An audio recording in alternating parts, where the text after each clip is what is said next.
ওদের সাথে তো ঘন ঘন বসতে হয়। ভাই আমাদের ভাইরা এখানে সবাই দাঁড়াই যায়, অত চেয়ার নেই, বসে কোনো অসুবিধা নেই। এখানে দরকার সবাই দাঁড়াই যায়, হ্যাঁ প্রোঅ্যাক্টিভ লাগবে মা দিবে। তাহলে পাশে বসে দেন ভাই, পাশে বসে দেন। নিচে দিকে লোক আছে সেটা ভাই মুমিন ভাই আপনারা বসে, চেয়ার নিয়ে পাশে বসে নিচে মিডিয়া আর চেয়ার দেন। বিভাগের কেউ একটু বুঝে এরকম বোঝা দেখতে দায়িত্বশীল। না বসুন, সবাই বসুন, না বেশি করে বসুন। পরিষদ নেওয়া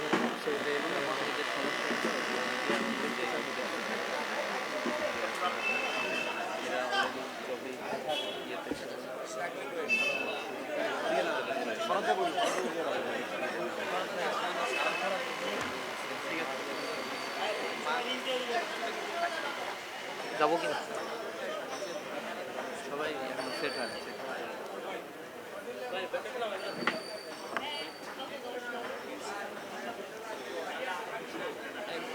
আরেকটা চেয়ার ফরাদ ভাই কি এখানে দেবেন? ভাইরা দিবেন।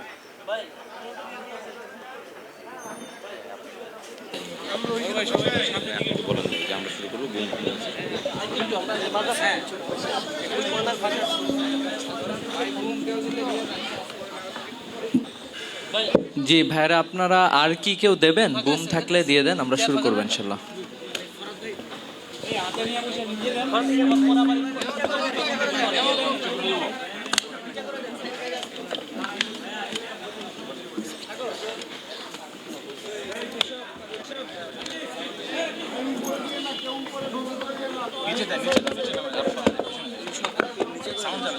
সবারই সাউন্ড আসবে, সবারই সাউন্ড আসবে। ওগুলো নিচে নামে দেন, একটু নিচে নামে দেন। তাহলে ভালো হয়। সাউন্ড যাবে, সাউন্ড যাবে ভাই, সাউন্ড যাবে, দূরে গেলে সাউন্ড যাবে। এরকম থাক, হ্যাঁ সাউন্ড যাবে ভাই। আগে দেন, আগে দেন।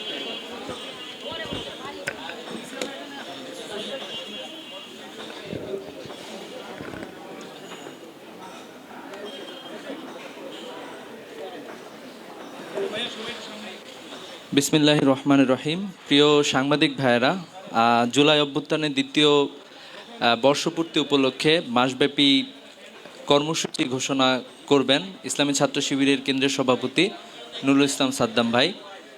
সাংবাদিক ভাইদের ধন্যবাদ জানাচ্ছি আমাদের আয়োজনে সম্পৃক্ত হওয়ার জন্য। আশা করছি সবাই সব কিছু ঠিকঠাক হয়েছে। এ পর্যায়ে কেন্দ্রীয় সভাপতি জুলাই অভ্যুত্থানের দ্বিতীয় বর্ষপূর্তি উপলক্ষে মাসব্যাপী কর্মসূচি ঘোষণা করছেন। আউযু বিল্লাহি মিনাশ শাইতানির রাজিম। বিসমিল্লাহির রহমানির রহিম।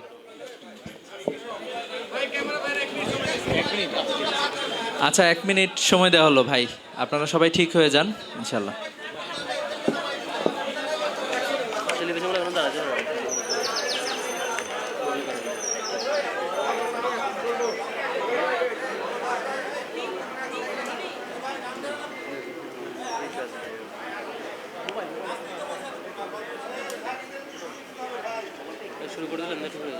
জি আমরা শুরু করি। আউযু বিল্লাহি মিনাশ শাইতানির রাজিম। বিসমিল্লাহির রহমানির রহিম। উপস্থিত সাংবাদিকবৃন্দ, আসসালামু আলাইকুম রহমতুল্লাহি ওয়া বারাকাতুহু। জুলাই অভ্যুত্থান পরবর্তী কাঙ্ক্ষিত বাংলাদেশ বিনির্মাণে আমাদের অগ্রযাত্রার দ্বিতীয় বর্ষপূর্তিতে 36 দিনব্যাপী কর্মসূচি ঘোষণা উপলক্ষে আজকের এই সংবাদ সম্মেলন। আপনাদের আন্তরিক উপস্থিতির জন্য সকলকে ধন্যবাদ এবং কৃতজ্ঞতা জানাচ্ছি। সম্মানিত সাংবাদিকবৃন্দ, 2024 সালের জুলাই আগস্টে বিপ্লবীদের তাজা রক্তের বিনিময়ে সংগঠিত হয়েছিল জুলাই অভ্যুত্থান। শুরুতেই আমরা গভীর শ্রদ্ধার সাথে স্মরণ করছি শহীদ আবু সাঈদ, আলী রায়হান, মুগ্ধ, ওয়াসিম ও শান্তসহ জুলাইয়ের সকল শহীদ, আহত, পঙ্গুত্ব বরণকারী এবং অংশগ্রহণকারী বীর যোদ্ধাদের, যাদের অসীম সাহস ও সীমাহীন আত্মত্যাগে দেশ ফ্যাসিবাদ মুক্ত হয়েছে। আমরা শহীদদের শাহাদাতের সর্বোচ্চ মর্যাদা এবং আহতদের দ্রুত সুস্থতা কামনা করছি। আরও স্মরণ করছি আধিপত্যবাদ বিরোধী বিপ্লবী কণ্ঠস্বর ও জুলাই যোদ্ধা শহীদ শরীফ ওসমান বিন হাদিকে, যিনি দেশের আভ্যন্তরীণ রাজনীতিতে বিদেশি আধিপত্যবাদের বিরুদ্ধে ছিলেন এক অকুতোভয় বীর সেনানী। তিনি নতুন রাজনৈতিক বন্দোবস্তের স্বপ্ন বুকে নিয়ে লড়াইয়ের ময়দানে ফ্যাসিবাদের দোসরদের বুলেটের আঘাতে শাহাদাত বরণ করেন। আমরা শহীদ শরীফ ওসমান বিন হাদি সহ জুলাইয়ের সকল শহীদদের হত্যার বিচার নিষ্পত্তি করার জন্য সরকারের নিকট জোর দাবি জানাচ্ছি। আপনারা ইতিমধ্যেই লক্ষ্য করেছেন জুলাই পরবর্তী যে হত্যাকাণ্ডের ঘটনা ঘটেছে, বিশেষ করে শহীদ শরীফ ওসমান বিন হাদির হত্যাকাণ্ডের তদন্ত প্রতিবেদন এখন পর্যন্ত জমা হয় নাই। এইটা নিয়েও তালবাহানা করা হচ্ছে এবং এর সাথে কারা জড়িত, কিভাবে এই হত্যাকাণ্ড সংগঠিত হয়েছিল সেটা নিয়ে এখনও ধোঁয়াশা রয়েছে। অতি দ্রুত এটা তদন্ত রিপোর্ট জমা দেয়া এবং এর বিচার নিষ্পত্তি করার জন্য আমরা আজকের এই সংবাদ সম্মেলন থেকে শুরুতেই জোর দাবি জানাচ্ছি। প্রিয় সাংবাদিক বন্ধুগণ, 2009 সালের আধিপত্যবাদী ভারতের ইশারায় পাতানো নির্বাচনের মাধ্যমে ক্ষমতায় এসে ফ্যাসিবাদ আওয়ামী লীগ গণহত্যা, দুর্নীতি ও সামাজিক বিভাজন সৃষ্টির মাধ্যমে দেশকে একটি অকার্যকর রাষ্ট্রে পরিণত করেছিল। ক্ষমতা দীর্ঘস্থায়ী করতে তারা সাংবিধানিক প্রতিষ্ঠান থেকে শুরু করে বিচার ব্যবস্থা ও প্রশাসন সব কিছু দলীয়করণ করে। মেধাবীদের উপেক্ষা করে দলীয় লোকবল নিয়োগের একটি কৌশলগত হাতিয়ার ছিল বৈষম্যমূলক কোটা ব্যবস্থা। শিক্ষার্থীদের মেধাভিত্তিক নিয়োগের দাবিতে 2018 সালের তীব্র ছাত্র আন্দোলনের মুখে বাতিল হওয়া কোটা ব্যবস্থা 24-এর ডামি নির্বাচনের পর পুনর্বহালের কূটকৌশল করে শেখ হাসিনা। এর প্রতিবাদেই ছাত্র সমাজ রাস্তায় নামে, যার সাথে যুক্ত হয় বিগত 15 বছর ধরে নির্যাতনের শিকার প্রতিটি মানুষের প্রতিবাদী কণ্ঠস্বর। ফলশ্রুতিতে কোটা সংস্কার আন্দোলন এক ঐতিহাসিক অভ্যুত্থানে রূপ নেয়। প্রিয় সাংবাদিক বন্ধুগণ, আপনারা অবগত আছেন, আন্দোলন দমাতে তৎকালীন স্বৈরাচারী সরকার নির্মম পেশিশক্তি ও রাষ্ট্রীয় বাহিনীর অপব্যবহার করেছিল। জাতিসংঘের মানবাধিকার কমিশনের রিপোর্ট অনুযায়ী 1 জুলাই থেকে 15 আগস্ট পর্যন্ত 1400 জনের বেশি মানুষকে হত্যা করা হয়েছে, যার মধ্যে 12 থেকে 13% ছিল শিশু।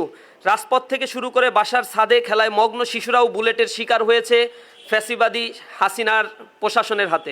শুধু হত্যা করেই তারা ক্ষান্ত হয়নি, মৃতদেহ পুড়িয়ে ফেলা, লাশ গুম করা, লাশের উপর দিয়ে গাড়ি চালিয়ে দেয়া এবং হাসপাতালে চিকিৎসায় বাধা দেওয়ার মতো বর্বরচিত আচরণ বিশ্ববাসীকে স্তম্ভিত করেছে। কিন্তু ইতিহাসের নির্মম গণহত্যা চালিয়েও শেষ রক্ষা হয়নি ফ্যাসিস্ট হাসিনার। 5 আগস্ট হাজারো শহীদের তাজা রক্ত আর পঙ্গুত্ব বরণকারী ভাইদের মহান আত্মত্যাগের বিনিময়ে তাসের ঘরের মতো ভেঙে পড়ে ফ্যাসিবাদের মসনদ, অর্জিত হয় আমাদের ঐতিহাসিক দ্বিতীয় স্বাধীনতা। সম্মানিত উপস্থিতি, দেখতে দেখতে জুলাই অভ্যুত্থানের আজ দ্বিতীয় বছর পূর্তি হতে চলেছে। এর মূল আকাঙ্ক্ষা ছিল রাষ্ট্র ব্যবস্থার আমূল সংস্কারের মাধ্যমে একটি বৈষম্যহীন ও ইনসাফ ভিত্তিক নতুন বাংলাদেশ বিনির্মাণ। কিন্তু অভ্যুত্থানের দ্বিতীয় বর্ষপূর্তিতে এসে আমরা অত্যন্ত ক্ষোভের সাথে লক্ষ্য করছি, দেশ আজ আরও একটি আকাঙ্ক্ষা ভঙ্গের নির্মম বাস্তবতার দিকে ধাবিত হচ্ছে। একটি প্রশ্নবিদ্ধ নির্বাচনের মাধ্যমে ক্ষমতায় এসে সংসদে নিজেদের একক সংখ্যাগরিষ্ঠতার জেরে সংস্কার কমিশনগুলোর সুপারিশ এবং রাজনৈতিক দলগুলোর ঐক্যমত্যের ভিত্তিতে তৈরি হওয়া জুলাই জাতীয় সনদ ও গত 12 ফেব্রুয়ারি গণভোটে দেওয়া জনগণের স্পষ্ট ম্যান্ডেটকে ক্ষমতার মোহে আজ পুরোপুরি বুড়ো আঙ্গুল দেখানো হচ্ছে। স্বরাষ্ট্রমন্ত্রী সংসদে দাঁড়িয়ে তিনি বলছেন, আমরা যদি এই সনদে স্বাক্ষর না করতাম, গণভোটে রাজি না হতাম, তাহলে নির্বাচন নাকি দেয়া হতো না। জাতির সাথে তারা এই প্রতারণা এবং তামাশা করেছে, যা সংসদে এখন তারা প্রতিদিনই প্রায় স্পষ্ট করছে।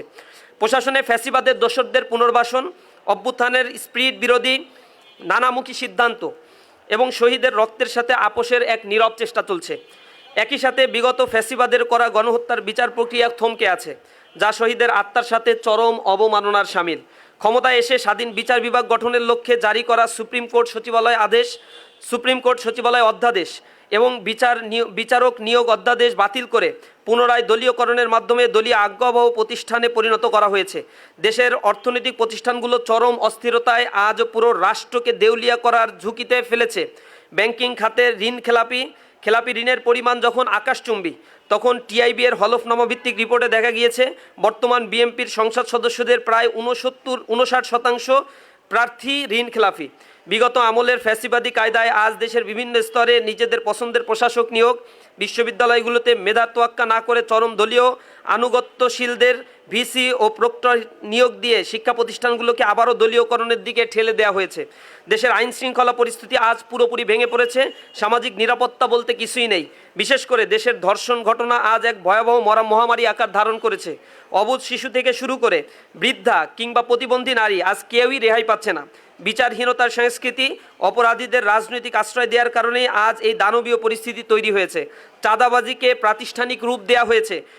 পুলিশ বাহিনীকে সংস্কার করে জনগণের সেবক বানানোর পরিবর্তে আবারও রাজনৈতিক প্রতিপক্ষ দমন ও চরিত্র হননের হাতিয়ার হিসেবে ব্যবহার করার নগ্ন প্রবণতা দৃশ্যমান হয়েছে।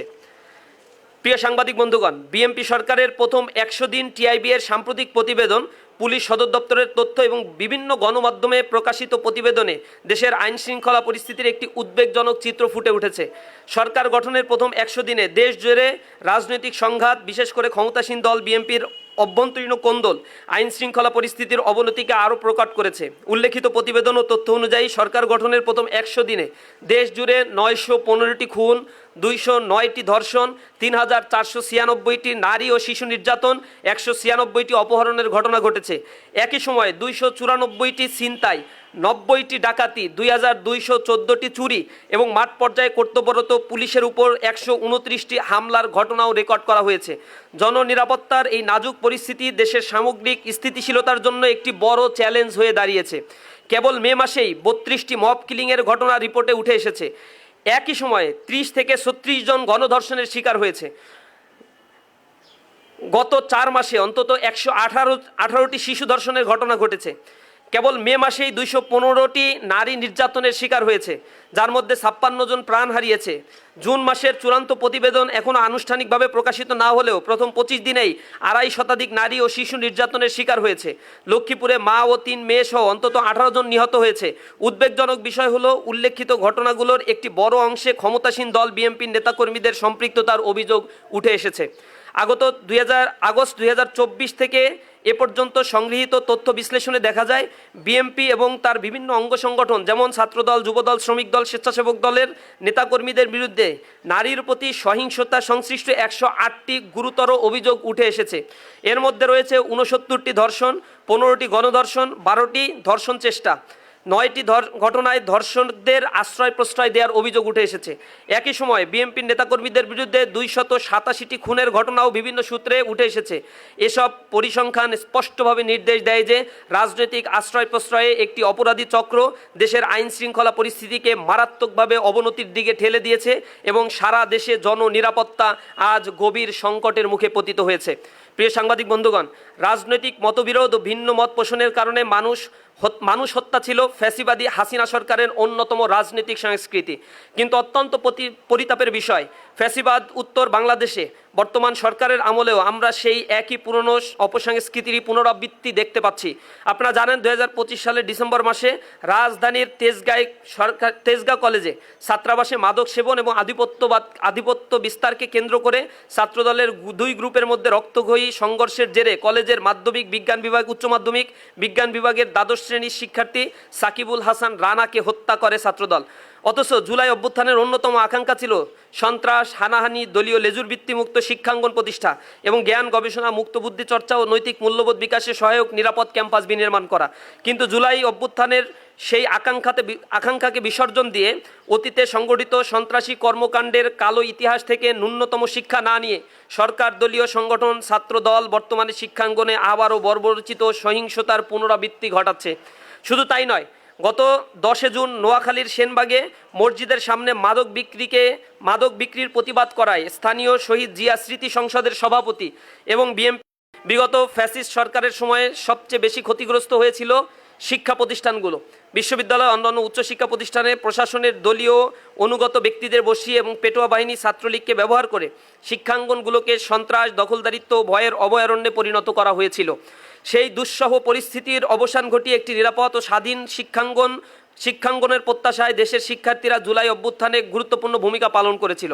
কিন্তু অত্যন্ত পরিতাপের বিষয়, অভ্যুত্থানের পরেও সেই প্রত্যাশার প্রতিফলন ঘটেনি, বরং চট্টগ্রাম, কুমিল্লা ও কক্সবাজার পলিটেকনিক ইনস্টিটিউটে সাধারণ শিক্ষার্থীদের উপর ছাত্রদলের ন্যাক্কারজনক হামলার ঘটনা ঘটেছে। ঢাকা পলিটেকনিক ইনস্টিটিউটে 2 দফা হামলা চালানো হয়েছে। এছাড়া ডুয়েট, সাবিপ্রবি সহ বিভিন্ন শিক্ষা প্রতিষ্ঠানের শিক্ষার্থীদের উপর হামলা, শাহবাগে সংঘবদ্ধ হামলা চালিয়ে ডাকসুর নেতৃবৃন্দকে লাঞ্ছিত করা এবং ক্যাম্পাস জুড়ে আধিপত্য বিস্তারের নানা ঘটনা দেশবাসী প্রত্যক্ষ করেছে। গতকালও রাজধানীর সিদ্ধেশ্বরী কলেজে অধ্যক্ষের কার্যালয়ে অধ্যক্ষের সামনে ছাত্র শিবিরের নেতাকর্মীদের উপর ছাত্রদলের সন্ত্রাসীরা হামলা চালায়। শিক্ষার্থীদের রক্ষা করতে এগিয়ে এলে সমাজবিজ্ঞান বিভাগের শিক্ষক খায়রুল ইসলামকেও মারধর করা হয়, তাকে আঘাত করা হয়, রক্তাক্ত করা হয়। সে শিক্ষকের দাঁত পর্যন্ত ভেঙে যায় এবং আহত অবস্থায় তিনি কোনো প্রতিকার পান নাই, সেটা মিডিয়াতেও সেই ঘটনাগুলো আসতে দেয় নাই। অধ্যক্ষ থেকে শুরু করে পুরা চক্র এর সাথে জড়িত রয়েছে। এর আগে ঢাকা বিশ্ববিদ্যালয়ের শহীদুল্লাহ হলে সিনিয়রদের সঙ্গে কথা কাটাকাটির ঘটনাকে নারী হেনস্থার অভিযোগে ভিন্ন খাতে প্রবাহিত করে হল সংসদের সমাজসেবা সম্পাদক সাজুকে টার্গেট করে ছাত্রদল ও বাম সংগঠনের নেতাকর্মীরা গত পরশু গভীর রাতে সাজুর কক্ষের সামনে ছাত্রদলের নেতাকর্মীদের সংঘবদ্ধ উপস্থিতির সিসিটিভি ফুটেজ প্রমাণ করে শিক্ষাঙ্গনে আবারও আবরার ফাহাদের মতো মর্মান্তিক ঘটনার পুনরাবৃত্তি ঘটাতে চায় তারা। এছাড়াও শিক্ষা প্রতিষ্ঠানগুলোতে অভ্যন্তরীণ কোন্দল, আধিপত্য বিস্তার, মাদক কারবার ও অন্যান্য অপরাধমূলক কর্মকাণ্ডের মাধ্যমে ক্যাম্পাসগুলোকে আবারও অস্থিতিশীল করে তোলা হচ্ছে। একই সঙ্গে বিভিন্ন মতবাদ, ট্যাগিং ও উদ্দেশ্য প্রণোদিত প্রচারণার মাধ্যমে সাধারণ শিক্ষার্থীদের উপর নির্যাতনের বৈধতা তৈরির অপচেষ্টা চলছে। যে দলীয়করণের বিরুদ্ধে দেশের সাধারণ মানুষ রায় দিয়েছে, আজ সেই একই ধারাবাহিকতায় বিশ্ববিদ্যালয়গুলোতে দলীয় বিবেচনায় প্রশাসক নিয়োগের মাধ্যমে শিক্ষাঙ্গনগুলোতে পুনরায় নিয়ন্ত্রণের চেষ্টা চালানো হচ্ছে। আপনারা লক্ষ্য করেছেন যে কয়টি বিশ্ববিদ্যালয়ে ভিসি নিয়োগ দেওয়া হয়েছে সবাই সাদা দলের পোস্টেড নেতা, বিএনপির কেন্দ্রীয় নেতা, এই পর্যায়ের নেতাদেরকেই ভিসি পর্যায়ে নিয়োগ দেওয়া হয়েছে। ফলে স্বাধীন, নিরাপদ ও জ্ঞান চর্চার অনুকূল শিক্ষাঙ্গন গড়ে তোলার যে আকাঙ্ক্ষা নিয়ে শিক্ষার্থীরা অভ্যুত্থানে অংশ নিয়েছিল তা আজ পূরণ হয়নি। দেশের এই জটিল রাজনৈতিক বাস্তবতায় জুলাই অভ্যুত্থানের আকাঙ্ক্ষাকে ধারণ, শহীদ ও আহত যোদ্ধাদের স্বপ্নের বাংলাদেশ বিনির্মাণ, গণভোটের রায় ও জুলাই সনদ অবিলম্বে পূর্ণাঙ্গ বাস্তবায়ন এবং গণহত্যার বিচারের দাবিতে বাংলাদেশ ইসলামী ছাত্র শিবির দেশব্যাপী ৩৬ দিনব্যাপী বিশেষ কর্মসূচি হাতে নিয়েছে। কর্মসূচির ১, গণভোটের রায় ও জুলাই সনদের পূর্ণাঙ্গ বাস্তবায়ন। আওয়ামী ফ্যাসিবাদের আমলে সংগঠিত সকল গণহত্যার বিচারের দাবিতে দেশব্যাপী অদম্য জুলাই শিরোনামে মাসব্যাপী বিক্ষোভ মিছিল ও সমাবেশ আয়োজন। রক্তাক্ত জুলাইয়ের স্মৃতি নিয়ে গল্প, উপন্যাস, গবেষণা প্রবন্ধ এবং সাময়িকী প্রকাশ। রাজধানীতে শিশুদের চোখে জুলাই জাগরণ শীর্ষক আলোকচিত্র প্রদর্শনী। জুলাই জাগরণ ডকু ফিল্ম প্রতিযোগিতা ও পুরস্কার বিতরণের আয়োজন। সেমিনার, সিম্পোজিয়াম, রিসার্চ কনফারেন্স, আলোচনা সভা, দোয়া অনুষ্ঠানের আয়োজন। সারা দেশে শিক্ষা প্রতিষ্ঠান ও গুরুত্বপূর্ণ পাবলিক প্লেসে জুলাইয়ের অঙ্গীকার, ইনসাফের বাংলাদেশ বিনির্মাণ শীর্ষক আলোকচিত্র ও ডকুমেন্টারি প্রদর্শন এবং সাংস্কৃতিক সন্ধ্যার আয়োজন। জুলাইয়ের স্মৃতি বলা, স্মৃতি লিখন, বক্তব্য রচনা ও বিতর্ক প্রতিযোগিতা প্রভৃতির আয়োজন। নিজ নিজ জেলায় শহীদের নামে স্থায়ী পাঠাগার প্রতিষ্ঠা। জুলাই শহীদ স্মৃতি ক্রীড়া প্রতিযোগিতার আয়োজন। শহীদ পরিবার, আহত ও আন্দোলনে অংশগ্রহণকারী গাজীদের নিয়ে লাল জুলাই শীর্ষক সাক্ষাৎকার গ্রহণ ও পডকাস্টের আয়োজন। শহীদের কবর জিয়ারত, শহীদ পরিবার ও আহতদের সঙ্গে সাক্ষাৎকার এবং মতবিনিময় ও জুলাই দেশব্যাপী জুলাই গ্রাফিতি অঙ্কন। ইকোস অফ জুলাই শিরোনামে ৩৬ দিনব্যাপী অনলাইন ক্যাম্পেইন পরিচালনা করা। প্রিয় সাংবাদিক বন্ধুগণ, আমরা যখন জুলাইয়ের দিকে তাকাই তখন আমাদের চোখে ভেসে ওঠে আবু সাঈদ, মুগ্ধ, যাদের বুক পেতে দিয়ে তাদের এই বীরত্ব, মুগ্ধর সেই পানি লাগবে পানি বলে ছুটে চলা মানবিক সেই আহ্বান এবং ২৪-এর হাজারো শহীদের আত্মত্যাগ। তাদের আত্মত্যাগ আমাদের শিখিয়েছে ভয়ের সংস্কৃতি থেকে অন্যায়ের বিরুদ্ধে মাথা উঁচু করে দাঁড়াতে। মনে করিয়ে দিয়েছে এই দেশের প্রকৃত মালিক কোনো স্বৈরাচার শাসক নয়, বরং এ দেশের মালিক এ দেশের জনগণ। তাই আসুন কোনো স্বার্থান্বেষী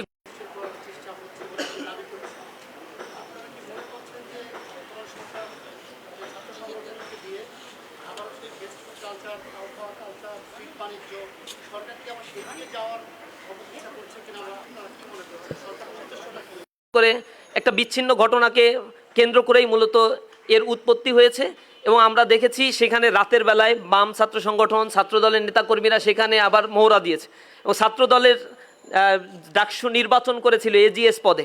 তার একটা ফেসবুকের স্ক্রিনশট প্রকাশিত হয়েছে। তিনি লিখেছেন যে এদেরকে সব টাঙায় রাখতে হবে, মানে এই ভাষাও ব্যবহার করা যাচ্ছে না, উলঙ্গ করে টাঙিয়ে রাখতে হবে গেটের সামনে। তার মানে কোন সংস্কৃতির দিকে যাচ্ছে? রাতের বেলায় গভীর রাতে মহড়া দিচ্ছে রুমগুলোতে। গভীর রাতে কেন একজন ছাত্রের রুমে মহড়া দেওয়া হবে? যদি তাদের বক্তব্য থাকে তাহলে দিনের বেলায় বলবে। রাতের বেলায় গভীর অন্ধকারে কারো রুমে যাওয়া, তাকে প্রহার করার উদ্দেশ্যে দলবল নিয়ে যাওয়া, থ্রেড দেয়া, মোটরসাইকেল নিয়ে মহড়া দেয়া, এই সংস্কৃতি তো আমরা দেখেছি আবরার ফাহাদকে হত্যার পূর্বে এই ঘটনাগুলো ছাত্রলীগ ঘটিয়েছিল। সে একই চরিত্র তাদের মধ্যেও আমরা দেখতে পাচ্ছি। এর মাধ্যমে ক্যাম্পাসগুলোর কার্যত নিয়ন্ত্রণ তারা নিতে চায়। যেহেতু এখন বাংলাদেশের কোথাও গণরুম, গেস্ট রুম আর চলে না, বাংলাদেশের শিক্ষার্থীরা ফার্স্ট ইয়ারে আসলে স্বাধীনভাবে ক্যাম্পাসে চলাফেরা করতে পারছে, তারা কোনো দলীয় এজেন্ডা বাস্তবায়ন করতে হচ্ছে না, নেতার পিছনে ছুটতে হচ্ছে না, রাজনীতিতে জোরপূর্বক অংশগ্রহণ করানো হচ্ছে না। এই জিনিসগুলো তাদের রাজনীতিকে স্থবির করে দিচ্ছে। এই জায়গা থেকে দখলদারিত্বের পুনরায় রাজনীতি ফেরত আনার জন্য তারা আবার এই কালচারকে ফেরত আনার অপচেষ্টায় নিহিত রয়েছে। ছোটোখাটো কোনো এজেন্ডা হলেও তারা সেইগুলোকে বড় করে এবং এইটাকে কেন্দ্র করে একটা মব ক্রিয়েটের জন্য তারা চেষ্টা করছে। আমরা মনে করি তাদের এই হীন চক্রান্তগুলো তারা সফল হতে পারবে না ইনশাআল্লাহ। ছাত্ররা ঐক্যবদ্ধ আছে এবং আমরা এই প্রজন্ম সচেতন আছি ইনশাআল্লাহ।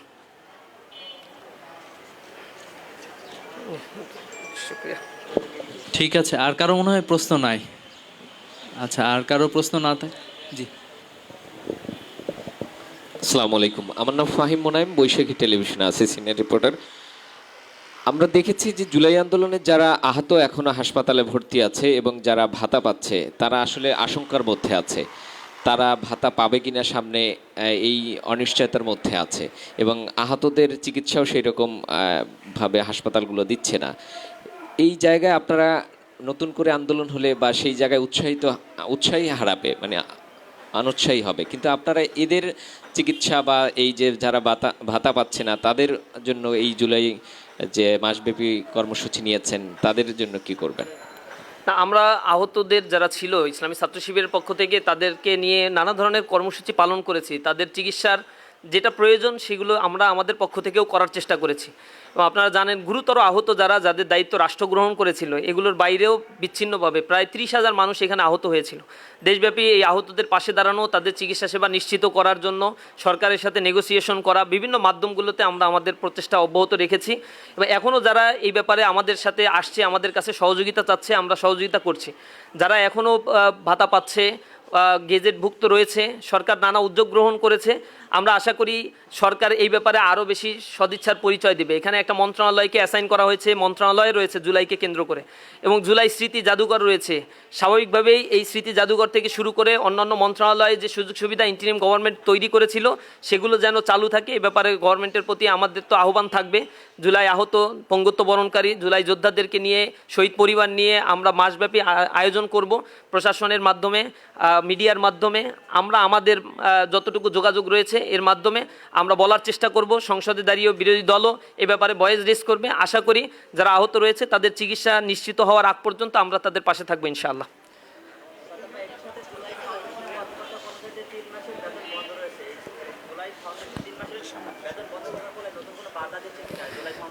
না, শুধু এইটা না, মাদ্রাসার শিক্ষকদেরকেও বেতন বন্ধ করে রাখা হয়েছে। স্কুল কলেজের শিক্ষকদের বেতন আর কতদিন চলবে এটা আমাদের জানা নাই। জুলাই ফাউন্ডেশনের বেতন বন্ধ করে রাখা হয়েছে। এগুলো মূল কারণটা হচ্ছে সরকারের আসলে ফান্ড নাই, কিন্তু সরকার এটা প্রকাশ করছে না। ব্যাংকিং ব্যবস্থা দেউলিয়া। ঋণখেলাপিদের আমরা বলেছি, ঋণখেলাপিদের পুনর্বাসন করার কুফল হচ্ছে এইটা, ব্যাংকে নগ্ন হস্তক্ষেপের কুফল এইটা। ব্যাংক রেজুলেশন অধ্যাদেশ তারা অ্যামেন্ডমেন্ট যেটা করেছে, সেই অ্যামেন্ডমেন্টের ফলে যে ক্ষোভের সৃষ্টি হয়েছে আইএমএফ থেকে শুরু করে আন্তর্জাতিক দাতা সংস্থাগুলোর, তার প্রতিফলন এখন ঘটা শুরু হয়েছে এবং জনগণের মধ্যে একটি তীব্র ক্ষোভ বিরাজ করছে। ব্যাংকিং খাত, ক্যাপিটাল মার্কেট, স্টক মার্কেটের অবস্থা খুব বেশি ইমপ্রুভ আমরা দেখতে পাচ্ছি না। এই জায়গায় সরকারকে হাত দিতে হবে। এই বেতন বন্ধ করার ক্ষেত্রে সরকার প্রথমেই হাত দিয়েছে যেই জায়গাগুলোতে তাদের ইন্টারেস্ট নাই অথবা যেই জায়গাগুলোতে তারা বিমাতাসুলভ আচরণ করতে চায় সেগুলোকে আগে টার্গেট করেছে। স্কুলের বেতন বন্ধ না করে, বিশাল হাবের বেতন বন্ধ না করে আগে মাদ্রাসার বেতন বন্ধ করেছে।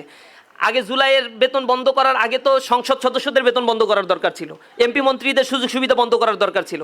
ওইটা না করে প্রান্তিক এলাকার এই কয়েক কোটি টাকা বন্ধ করে দিয়ে তারা কি বার্তা আসলে দিতে চায়?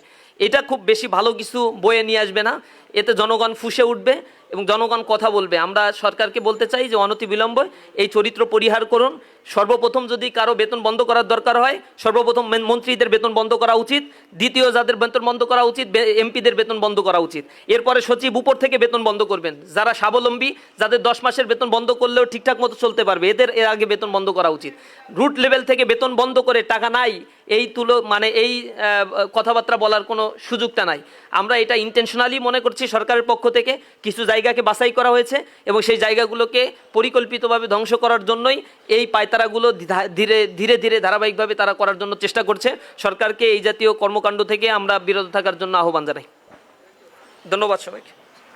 জি, ধন্যবাদ সবাইকে।